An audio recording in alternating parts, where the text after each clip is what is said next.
Acteur majeur de la recherche européenne sur la ville et les territoires, les transports et les génies civils, l'IFSTAR, l'Institut français des sciences et technologies des transports, conduit des travaux de recherche finalisés et d'expertise dans les domaines des transports, des infrastructures, des risques naturels et de la ville pour améliorer les conditions de vie de nos concitoyens et plus largement favoriser un développement durable de nos sociétés.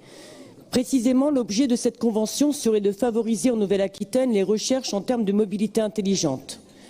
Nous pensons, écologistes, que ce cocktail développement durable et de la mobilité intelligente est une alerte. Habitués aux impostures des industries des transports et des lobbies de la pétrochimie, il faut lire en ces termes convenus que les recherches en question vont conduire à principalement promouvoir un développement durable des mobilités, plus de transports, plus de routes, plus de pollution et d'atteinte à la biodiversité.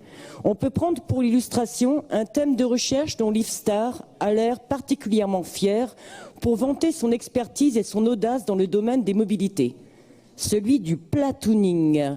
Il faut savoir que le platooning, expression anglaise calquée du concept militaire de peloton, a pour objectif de raccourcir les distances entre les véhicules organisés en convoi grâce à la communication électronique, ce qui leur permet d'accélérer ou de freiner à l'unisson. En Europe, 80% du transport de marchandises s'effectue hélas par la route et particulièrement en France où l'État et la SNCF, depuis une trentaine d'années, ont décidé d'abandonner tous investissements dans le fret ferroviaire de marchandises et la rénovation des lignes existantes au profit de ceux pour le tout TGV, notamment par la construction de nouvelles LGV qui sont donc plus un problème que la solution à la congestion routière. L'IFSTAR prétend faciliter encore l'augmentation du nombre de poids lourds en circulation qu'elle prévoit de 40% d'ici 2050. Grâce à ces recherches d'optimisation du fret routier grâce au platooning, la circulation en convoi de camions semi-automatisés pour, je cite, augmenter la capacité du réseau routier existant et le rayon d'action des véhicules, tout en réduisant la congestion et les temps de parcours pour le transport de fret. Voilà.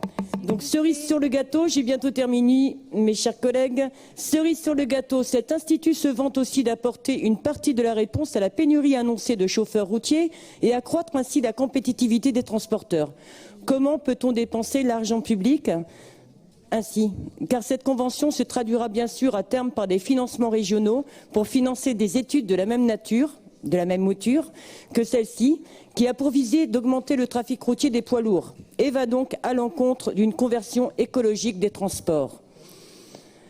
Ceci n'est qu'un exemple des activités de l'IFSTAR, mais montre bien une fois de plus, selon l'avertissement de Rabelais, adapté à notre époque, science sans conscience écologique n'est que ruine de l'âme et aussi ruine de notre environnement. Merci mes chers collègues. Et Monsieur le Président, Madame la Vice-Présidente.